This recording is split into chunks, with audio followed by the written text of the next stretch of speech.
जय हिंद दोस्तों, आज हम कवर करेंगे BA third year 5th semester Hindi. ठीक है। पेपर का नाम क्या है दोस्तों? पेपर का नाम है साहित्य शास्त्र और हिंदी आलोचना। साहित्य शास्त्र और हिंदी आलोचना प्रथम है। ठीक है, ये ध्यान दीजिएगा, साहित्य शास्त्र और हिंदी आलोचना प्रथम है। इसके बाद द्वितीय लाऊंगा मैं। ठीक है, साहित्य शास्त्र और हिंदी आलोचना द्वितीय। इंग्लिश में क्या है दोस्तों? Lecture and Hindi criticism first. Paper code क्या है दोस्तों? मोस्ट इंपॉर्टेंट तो यही है। पेपर कोड है इसका SND 301। सभी मोस्ट इंपॉर्टेंट ऑब्जेक्टिव क्वेश्चन है दोस्तों। ठीक है, सब्जेक्टिव टाइप क्वेश्चन के लिए दोस्तों टेलीग्राम ग्रुप का लिंक दिया गया है डिस्क्रिप्शन में, आप उसे ज्वाइन कर करके आप मुझे मैसेज कर सकते हैं दोस्तों।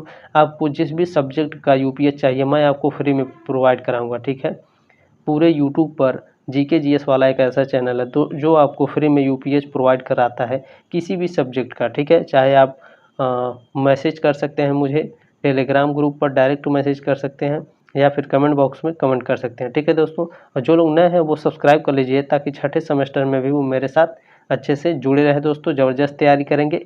चलिए स्टार्ट करते हैं आज की क्लास।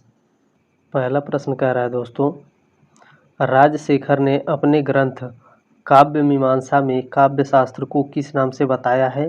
तो इसे साहित्य विधा के नाम से बताया है। दोस्तों अगर पूछेगा काव्य मीमांसा क्या है तो काव्य मीमांसा एक ग्रंथ है। अगर पूछेगा काव्य मीमांसा किसके द्वारा रचित है या किसके द्वारा लिखित है तो याद रखिएगा राजशेखर के द्वारा लिखित है। राजशेखर ने अपने ग्रंथ काव्य मीमांसा में काव्य शास्त्र को किस नाम से बताया है? साहित्य विधा के नाम से बताया है। आगे बढ़ते हैं। प्रश्न नंबर 2 है दोस्तों, शब्दार्थो साहित्यो कत्यम गधम पदम तद्विधा काव्य की परिभाषा किसके द्वारा दी गई है? तो इस काव्य की परिभाषा भामह के द्वारा दी गई है। सभी मोस्ट इंपॉर्टेंट प्रश्न है दोस्तों। एक काम और ज़रूर करिएगा दोस्तों, इसे अपने दोस्तों के साथ व्हाट्सएप पर ज़रूर शेयर करिएगा, आपसे रिक्वेस्ट है, ताकि वो भी अच्छे से पढ़ाई कर सकें। सभी मोस्ट इंपॉर्टेंट प्रश्न है दोस्तों। ठीक है, प्रश्न नंबर 3 है, गिरा अरथ जल विच सैम कहत भिन्न काव्य पंक्ति किसके द्वारा दी गई? एक बार और देखिएगा, गिरा अरथ जल विच सैम कहत भिन्न काव्य पंक्ति किसके द्वारा दी गई है? तो यह काव्य पंक्ति तुलसीदास जी के द्वारा दी गई है।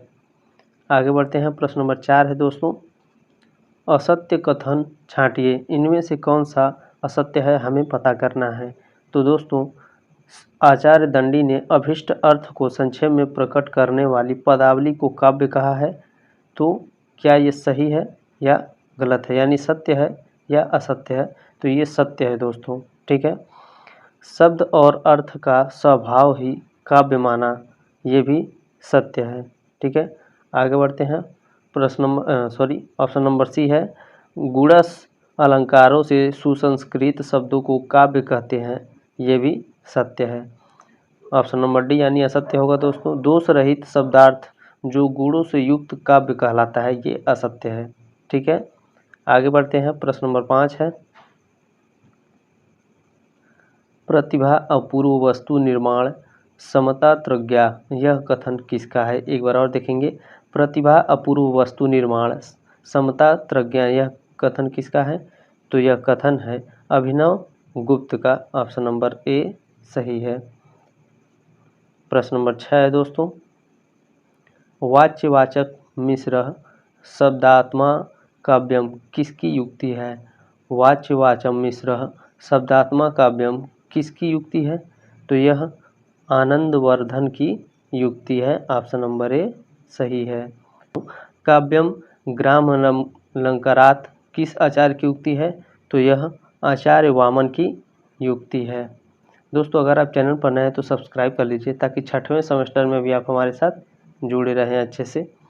प्रश्न नंबर 8 है दोस्तों, तद दोषो शब्दार्थी समूलंकृति पुनः क्वापि काव्य की परिभाषा किसने दी है? तद दोषो शब्दार्थी समूलंकृति पुनः क्वापि काव्य की परिभाषा किसने दी है? तो इस काव्य की परिभाषा आचार्य मम्मट ने दी है। एक प्रश्न को 2 बार पढ़ने का एक ही मतलब है दोस्तों, ताकि आपको अच्छे से याद हो जाए, ताकि आपको परीक्षा में ध्यान आ जाए। ठीक है, आप कोई भी क्वेश्चन या कोई भी प्रश्न इसमें से आपका छूटे ना, क्योंकि दोस्तों जो लिखित पेपर होता है वो 15 नंबर का होता है। ठीक है, आपका ऑब्जेक्टिव क्वेश्चन 40 प्रश्न होते हैं, यानी 60 नंबर के होते हैं टोटल। ठीक है, इसलिए ध्यान से इम्पोर्टेंट सभी प्रश्न है दोस्तों, क्योंकि मैंने सभी इम्पोर्टेंट प्रश्न नहीं यहाँ पर लेकर के आया है, ध्यान से देखिएगा। प्रश्न नंबर 9 है रमणीयार्थ प्रतिपादकः शब्दः काव्यम, काव्य की परिभाषा किसने दी है? रमणीयार्थ प्रतिपादकः शब्द काव्यम, काव्य की परिभाषा किसने दी है? इस टाइप के क्वेश्चन कम से कम दोस्तों 4 से 5 प्रश्न आते हैं हिंदी में, ठीक है, याद रखिएगा, मोस्ट इम्पोर्टेंट प्रश्न है। तो रमणीयार्थ प्रतिपादकः शब्द काव्यम, काव्य की परिभाषा किसने दी है? तो इसे जगन्नाथ ने दी है, ऑप्शन नंबर डी है। प्रश्न नंबर 10 है काव्य सर्वाधिक सुखी एवं श्रेष्ठतम हृदयों के श्रेष्ठतम और सर्वाधिक सुखी वीक्षणों का लेखा जोखा है।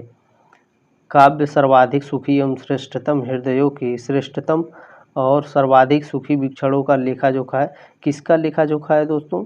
तो इनमें से ऑप्शन नंबर सी है, शैली का लेखा जोखा है। आगे बढ़ते हैं, प्रश्न नंबर 11 है दोस्तों, मोस्ट इम्पोर्टेंट प्रश्न है धन्यावलोक के रचयिता हैं, इनमें से कौन धन्यावलोक के रचयिता हैं? तो आनंदवर्धन धन्यावलोक के रचयिता हैं, ठीक है। आगे बढ़ते हैं, प्रश्न नंबर 12 है काव्य अलंकार सूत्र रचना है, काव्य अलंकार सूत्र किसकी रचना है? तो काव्य अलंकार सूत्र दोस्तों इनमें से वामन की रचना है, ऑप्शन नंबर डी है, काव्य अलंकार सूत्र वामन की रचना है। प्रश्न नंबर 13 है काव्यात्मा का सर्वप्रथम प्रयोग किसने किया? काव्य आत्मा का प्रयोग सर्वप्रथम किसने किया? तो वामन ने किया, ऑप्शन नंबर ए है। प्रश्न नंबर 14 है दोस्तों पदावली का काव्य शरीर किसने माना? पदावली का काव्य शरीर दंडी ने माना है, ऑप्शन नंबर बी है इसमें, पदावली का काव्य शरीर किसने माना? दंडी ने। आगे बढ़ते हैं, प्रश्न नंबर 15 है काव्य दर्श के रचयिता कौन है? काव्य दर्श के रचयिता वामन है, ऑप्शन नंबर ए सही है। आगे बढ़ते हैं, प्रश्न नंबर 16 है दोस्तों काव्य शास्त्र का प्राचीनतम ग्रंथ कौन है? वेरी वेरी मोस्ट इम्पोर्टेंट प्रश्न है। काव्य शास्त्र का प्राचीनतम ग्रंथ नाट्य शास्त्र है, ऑप्शन नंबर बी सही है। प्रश्न नंबर 17 है काव्य नीति कवि तस्य कर्म काव्यम किसकी उक्ति है? ठीक है, तस्य कर्म काव्यम किसकी उक्ति है? तो तस्य कर्म काव्यम यह विद्याधर की उक्ति है। प्रश्न नंबर 18 है संस्कृत आचार्य ने किसके कर्म करें व काव्य कहा है? संस्कृत आचार्य ने किसके कर्म करे काव्य कहा है? इनमें से किसके कर्म करे काव्य कहा है? तो कवि ने, ठीक है, संस्कृत आचार्य ने किसके कर्म करे काव्य कहा है? तो कवि के लिए कर्म करे काव्य कहा है। प्रश्न नंबर 19 है भरत मुनि कितने रस माने हैं? इंपॉर्टेंट प्रश्न है, भरत मुनि कितने रस माने हैं? तो भरत मुनि 8 रस माने हैं। आगे बढ़ते हैं, प्रश्न नंबर 20 है भरत मुनि का समय माना जाता है, भरत मुनि का समय दूसरी शताब्दी को माना जाता है, ऑप्शन नंबर बी है। प्रश्न नंबर 21 है भरत मुनि के ग्रंथ का नाम क्या है? इंपॉर्टेंट प्रश्न है, भरत मुनि के ग्रंथ का नाम क्या है? तो भरत मुनि के ग्रंथ का नाम है चौथी शताब्दी, ऑप्शन नंबर सी है। प्रश्न नंबर 22 है दोस्तों रस संप्रदाय के प्रवर्तक आचार्य का नाम क्या है? रस संप्रदाय के प्रवर्तक आचार्य का नाम क्या है? तो भरत मुनि। रस संप्रदाय प्रवर्तक आचार्य का नाम भरत मुनि है। प्रश्न नंबर 23 है दोस्तों ननु शब्दार्थों काव्य में रुद्रट ने किसका अनुकरण किया है? तो रुद्रट ने भामा का, ठीक है, रुद्रट ने भामा का अनुकरण किया है। ननु शब्दार्थों काव्य में रुद्रट ने भामा का अनुकरण किया, ऑप्शन नंबर बी है। प्रश्न नंबर 24 है दोस्तों, देखिएगा ध्यान से, कविता शब्दों की अदालत में खड़े बेकसूर आदमी का हलफनामा है, काव्य परिभाषा किसके द्वारा दी गई है? एक बार और देखेंगे, कविता शब्दों की अदालत में खड़े बेकसूर आदमी का हलफनामा काव्य परिभाषा किसके द्वारा दी गया है? तो इसकी काव्य परिभाषा धूमिल के द्वारा दिया गया है। मोस्ट इंपॉर्टेंट प्रश्न है दोस्तों, ठीक है, इसे लिख लीजिएगा। एक बार और देख लेते हैं, इंपॉर्टेंट प्रश्न है। कविता शब्दों की अदालत में खड़े बेकसूर आदमी का हलफनामा काव्य परिभाषा किसके द्वारा दिया गया है? धूमिल के द्वारा। प्रश्न नंबर 25 है, मोस्ट इंपॉर्टेंट प्रश्न है दोस्तों। आनंदवर्धन ने काव्य की आत्मा माना है। आनंदवर्धन ने काव्य की आत्मा किसे माना है? तो आनंदवर्धन ने ध्वनि को काव्य की आत्मा माना है। ठीक है दोस्तों, वीडियो पसंद आए तो एक लाइक जरूर कीजिएगा, अपने दोस्तों के व्हाट्सएप पे जरूर शेयर करिएगा दोस्तों। ठीक है दोस्तों, अगर आप चैनल पर नए हैं तो सब्सक्राइब कर लीजिए ताकि छठे सेमेस्टर में भी अच्छे से तैयारी आप मेरे साथ कर सकें। दोस्तों मिलते हैं अगले क्लास में, तब तक ले जय हिंद, वंदे मातरम।